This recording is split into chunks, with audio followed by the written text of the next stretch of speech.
A very good afternoon to everyone. So myself, Dr. Dilpreet Singh, working as an associate professor and your subject teacher in the B Farm sixth semester, that is biopharmaceutics and pharmacokinetics. In the previous series of lecture, we have discussed about the basic concepts of ADME, that is absorption, distribution, metabolism, and excretion along with its factors. What are the mechanisms along with the suitable examples, and what are the case studies which we need to describe in the detail to establish the mechanism of particular absorption and metabolism process in the body. Now we have shifted towards the one of the most important and trending topic in the biopharmaceutics, that is the pharmacokinetics. So basically, when we talk about what is pharmacokinetics, so this term it derived from a Greek word that is called pharmacophone and kinesis. Pharmacophone means drug, kinesis means the movement of change, or what we call as the change of speed. So basically, and it concerns with the application of kinetics in the field of absorption, distribution, metabolism, and excretion. So the purpose of the pharmacokinetic is to study the time course of the plasma concentration time profile and the concentration of drug as well as the metabolites in the different tissues of the body. And we have to develop the appropriate model to fit the data.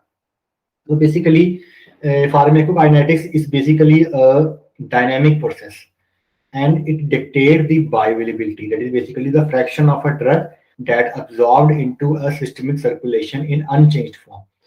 Basically, volume of distribution, that is basically a measurement of apparent space in the body that available to contain the drug, or clearance. So basically a measurement of the body ability to eliminate the drug. So basically, we have already known that absorption, distribution, metabolism, and excretion, they are complex process and they are very hard to study. So basically, pharmacokinetics is give a direct relationship between the pharmacodynamic response and the plasma concentration of a drug in a particular tissue or a sample. So basic consideration in the pharmacokinetics. So basically, we have to determine the kinetic parameters and we have established a relationship between the dynamic parameters, for example, the blood glucose level. So we have to establish a relationship between the plasma concentration time profile and blood glucose in fasting state or in the random state. So we can establish a correlation between whether it can be directed fitted into a data to establish a linear correlation or point to point correlation. We have also discussed about the zero, first order, and mixed order kinetics in different route of administration. For example, in the oral route, the kinetics in and the rate order is different. When we talk about the IV route, so basically there is no absorption mechanism taken place, so that drug can be directly been eliminated by the first order. And some of the drugs they show mixed order kinetics, so they basically they can give zero order or first order depending upon the rate of metabolism and the disease condition or the physiology of the patient.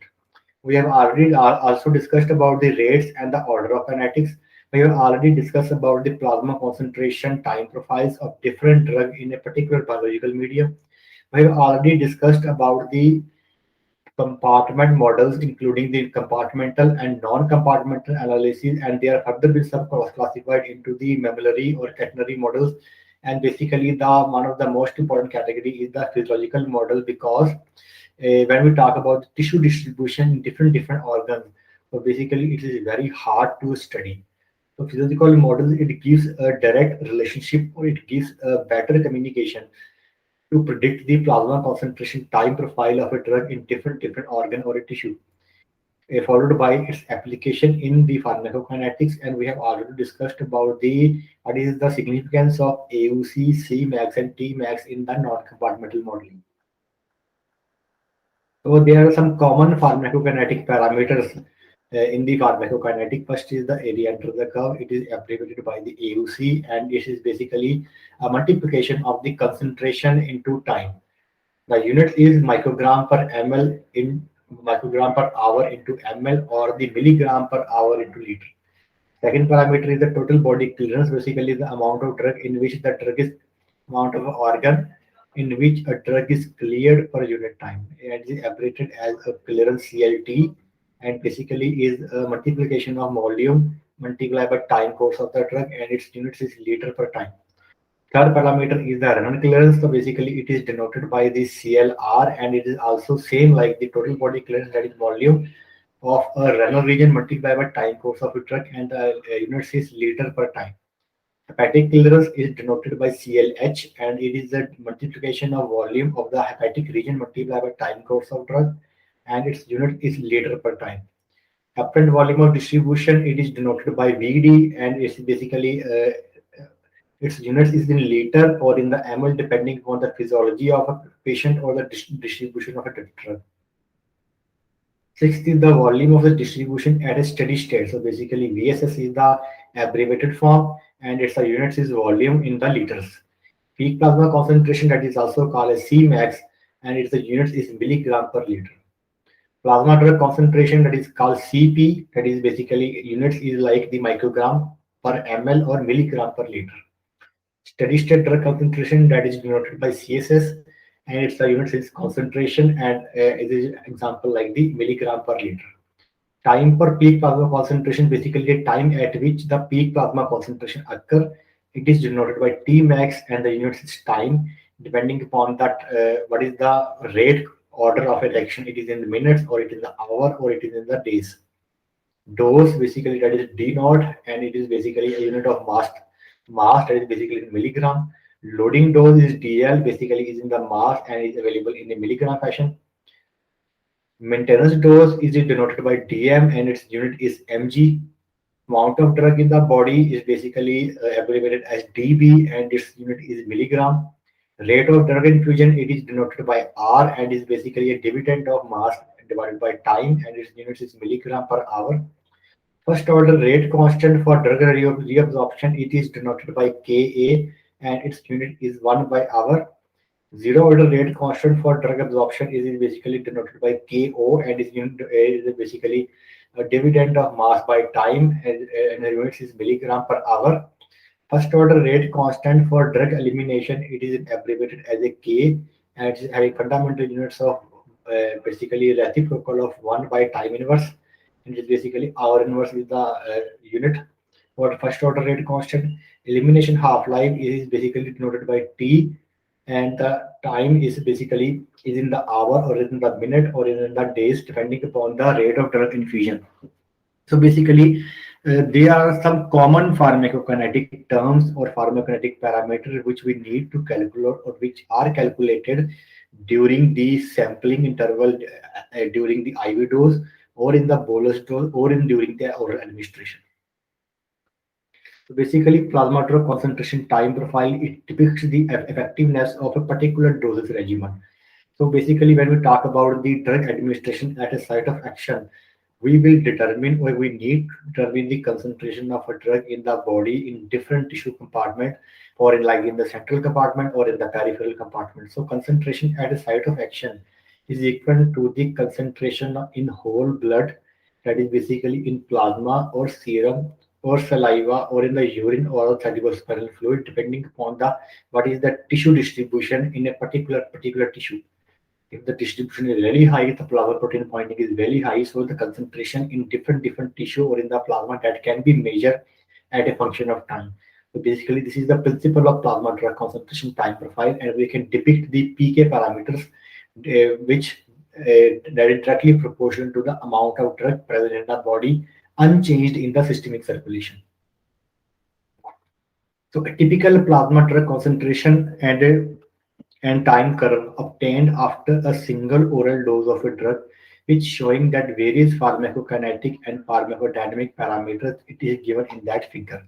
So basically, when we talk about the oral administration, so there is an absorption phase that can initially be occur during the oral administration, followed by the maintenance of a drug concentration during the minimum effective concentration and the maximum safe concentration. So the peak plasma concentration occur during oral dosing, that is called Cmax, and the time at which peak plasma occur, that is called Tmax.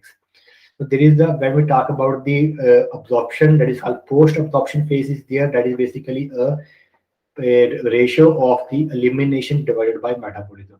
So when there is elimination phase occur, there is basically a postpartum absorption phase that can be screened and that can be depending upon the drug absorption and drug intensity, that is also called as duration of the action.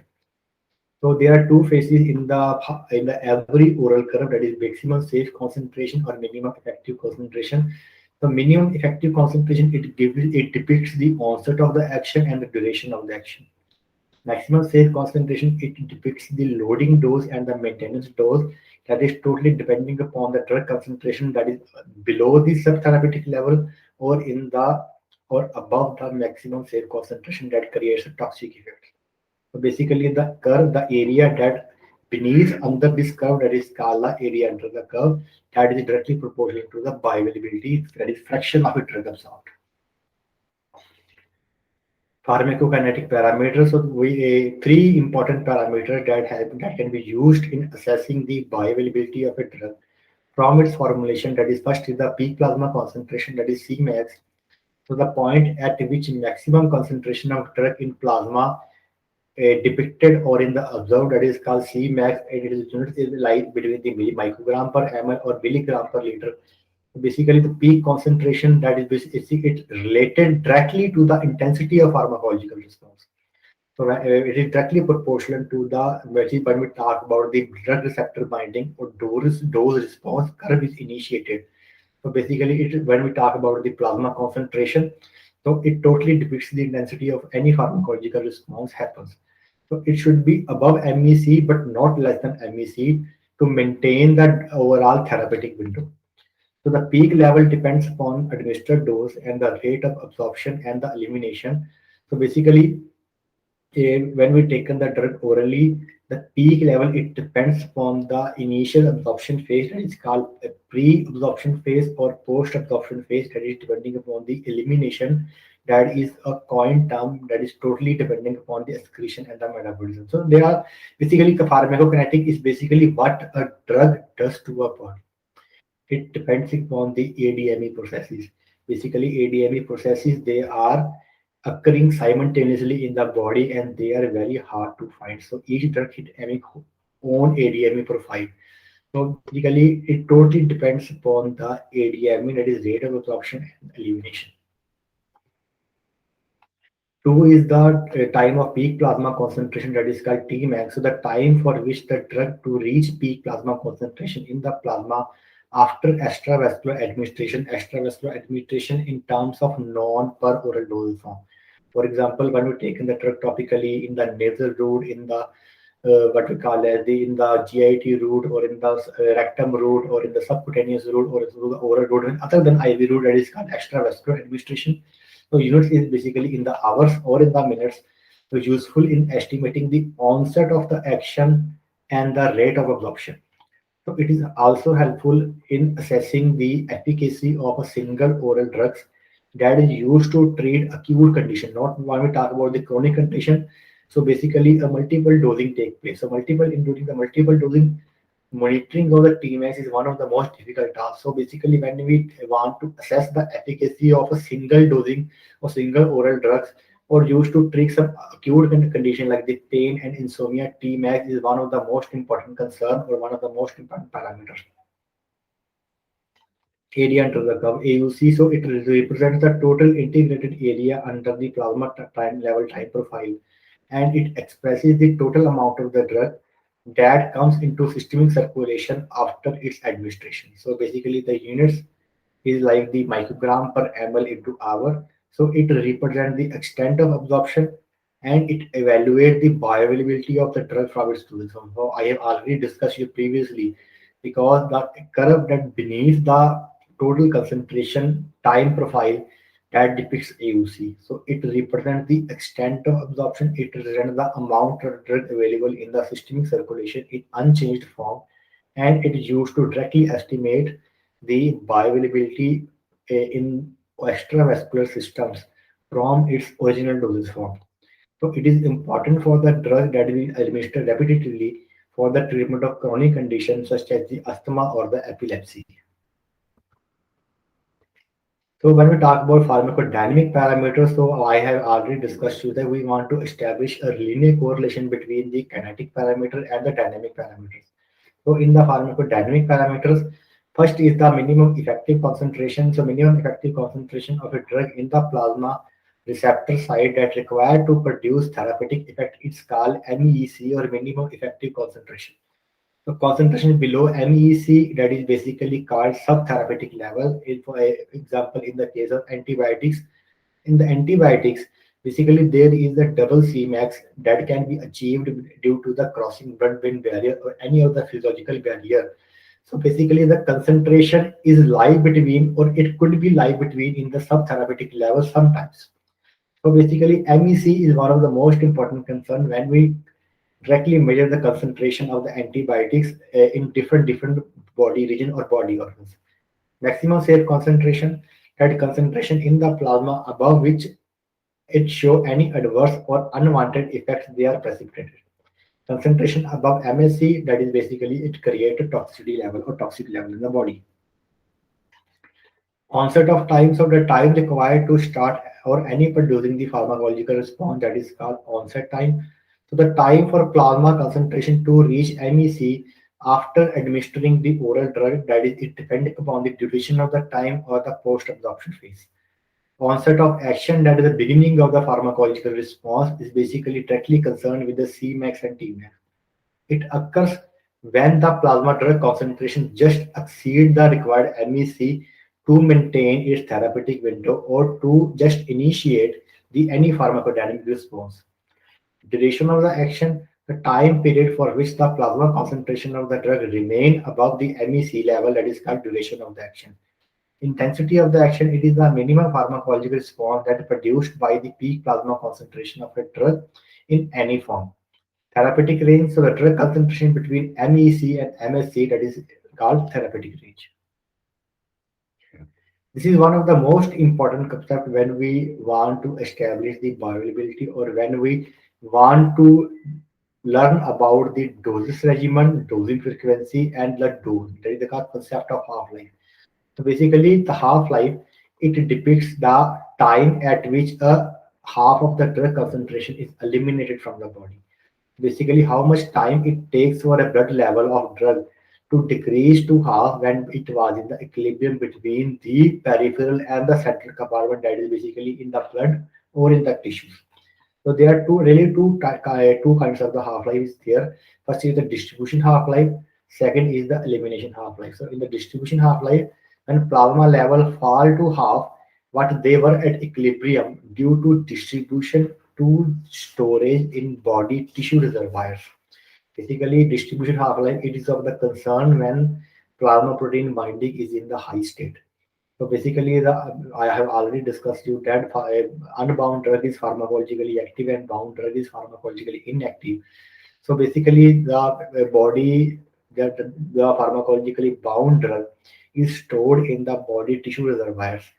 So they are being slowly being drug released during the longer period of time. It is called the distribution half-life. In the elimination half-life, when plasma level fall to half what they were at equilibrium due to the drug being metabolized or being eliminated, that is called the elimination half-life.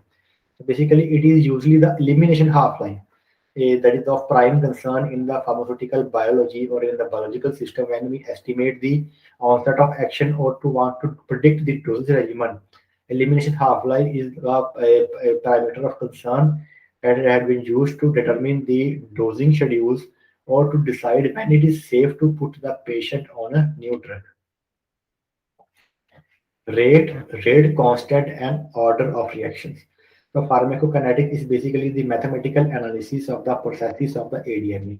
So it is defined as a movement of the drug molecule from the site of application to the systemic circulation and through various barriers, their conversion into the another chemical form, and finally their exit out of the body that can be expressed mathematically by the rate at which they proceed.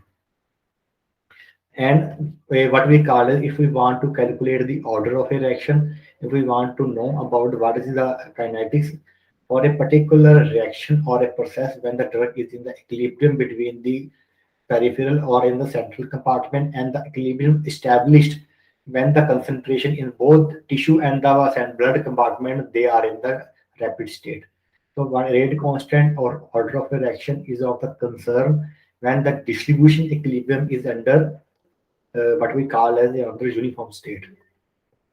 So the velocity at which a reaction or a process is it is called as a rate, as we already know. So I consider the following chemical reaction. So basically, drug A it converted into drug B by some chemical reaction or in the biotransformation process. So basically, the rate constant for a particular that chemical reaction is basically minus dA upon T dt. So negative sign it indicates that the concentration of a drug A decreases with the time t. So as the reaction proceeds, the concentration of a drug B increases and the rate of reaction that can be expressed as dB by dt, that is basically denoted as equation 3. So experimentally, the rate of reaction is determined by the measuring the decrease in the concentration of a drug A with time t. Order of a reaction, so order it determines the what absorption mechanism it can take in place. So the manner at which the concentration of a drug or reactant it influences the rate of reaction or a process is called the order of a reaction or a order of process. So if the C is the concentration of drug A, the rate of decrease in the concentration of a drug A as it changes to B that can be described by a general equation. It is basically a law of mass transfer at a function of time t. So basically dc by dt is equivalent to minus kc upon n, where k is the rate constant and n is the order of election. So basically this is the general equation that it describes that the particular drug that is being absorbed, metabolized or eliminated at a function of a time that can be given at by this equation, that is basically dc by dt is equal to minus k c upon n. If n is equal to 0, it is called as zero order process. If n is equal to 1, that is basically it called as first order process and so on. So basically the three commonly encountered rate processes in a physiological system that are called zero order kind of process, first order process or the mixed order process. So the pharmacokinetics of most of the drug that can be adequately described by the zero and the first order processes. So zero order kinetics, the what we call as the also called as constant rate processes. If n is equal to zero, the equation 4 becomes when we call as there is when we talk about n is equal to 0, there is no reabsorption.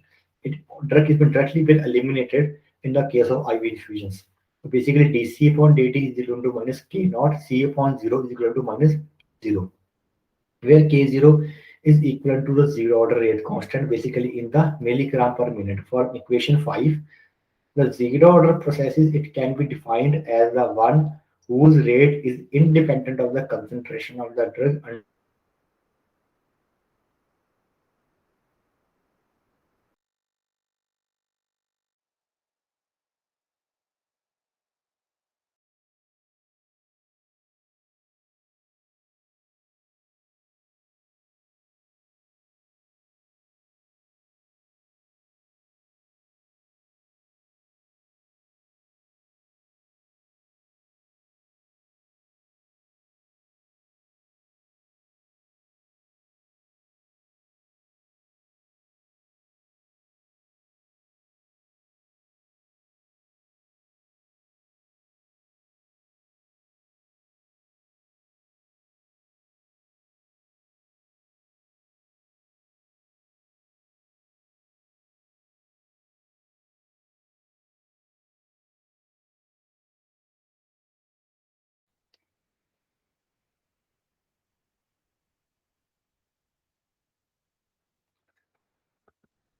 So if n is equal to 0, it is called as zero order processes. If n is equal to 1, it is called as first order processes and so on.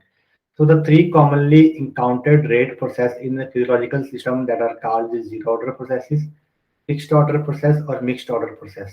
So the pharmacokinetics of most drug that can be adequately described by the zero or the first order processes of some chemical reactions. When you called about the zero order kinetics, it is called as constant rate process. If n is equal to zero, when we talk about then there is no absorption phase that can be occurred. Equation 4 becomes dc by dt is equal to minus k naught, c naught is equal to minus k naught. That is basically depicted as equation 5. When k naught is equal to zero order rate constant, that is basically in milligram per minute from the equation 5. The zero order processes that can be defined as the one whose rate is independent of the concentration of the drug undergoing reaction. That is basically the rate of reaction that cannot be increased further by increasing the concentration of reactant. Basically, when we talk about the supersaturation or the plateau phase, the concentration was constant for a particular period of time, and the rate reaction was called as superannuated. The concentration that is called as superannuated or it is independent of time, that is called as zero order processes. So, rearrangement of 5, it yield dc by dt is equal to k naught by dt. So we rearrange the equation for our convenience, that is basically dc is equal to minus k naught dt. So integration of equation 6, it gives c minus c naught is equal to minus k naught t. So we can simply rearrange the equation and we can predict the concentration of a drug in a zero order reaction, which is equal to c naught minus k naught t, where c naught is equal to concentration of a drug at t is equal to 0 and c is equal to concentration of a drug yet to undergo a reaction at a particular time t. So equation 7 is kind of a straight line and it states that the concentration of that it decreases linearly with time. So a plot of C versus T, it yields a straight line having slope is equal to minus K naught and Y is equal to intercept. So this is the depiction of a steady state concentration graph. And when we taken the drug orally or in the IV infusion, there is a steady or plateau phase that can be occur with respect to rate constant or a particular zero order reaction. So that causes a loss of a drug when it gets accumulated for a period of time. So when we plot a concentration graph between C and the team, that is basically concentration at a particular rate constant at zero order, or when we talk about the a time interval at 0 to 24 hour, a straight line equation it can gives which can give a slope equal to minus k naught and c is equal to concentration at a particular time t. So zero order half-life. So half-life or T half, it is basically defined as a time period that required for the concentration of a drug to decrease by the one half. When T is equal to T half, so basically C is equal to C naught by 2. And the equation 7, it becomes C naught by 2 is equal to C naught minus K naught T upon half. So solving equation 8, we can get T half is equal to C naught 2k naught is equal to 0.5 c naught divided by k naught. So equation 9, it shows that the t half of a particular zero order rate process is not being constant but proportional to the initial concentration of a drug at C0 and it inversely proportional to the zero order rate constant, that is basically K0. So since the zero order T half, it gets changes with the decline in drug concentration. It is of little practical importance. So examples of a zero order processes, so the metabolism, protein drug binding, or the enzyme or the carrier mediated transports under various saturation conditions, they are basically the examples of a choice in different metabolism system. The rate of metabolism, binding, or the transport of the drug, it remains constant as long as its concentration is in the excess or is in the equilibrium state at different time intervals. So administration of a drug as a constant IV infusion, it is basically the example of zero order processes. Controlled drug delivery such as that given from implant or also pumps, that is basically also example of the zero order process. So the question that come under the topic, that is basically define kinetics, name and define the three kinetic parameters that describe this a typical plasma level time profile, basically AUC, Cmax and Tmax. What are the various pharmacodynamic parameters? Minimum inventory concentration, maximum effective concentration, or maximum safe concentration, 80-50. Got the example of zero order rate processes, what we call as the I infusion, IM depot, what we call as constant rate infusion during multiple dosing, that are the examples. What is the significance of measurement of plasma concentration time profile when we want to predict bioavailability, when we want to predict the tissue distribution and what we call as the uh, central distribution concentration, and I want to achieve the measurement of concentration in different urine. So basically, the significance is of basically correlating with the relative and the absolute bioavailability. Derive equation that is zero order rate process and formula to calculate zero order half life. Basically, T half is equal to 0.693 divided by KE. This is a reference that I can take on this.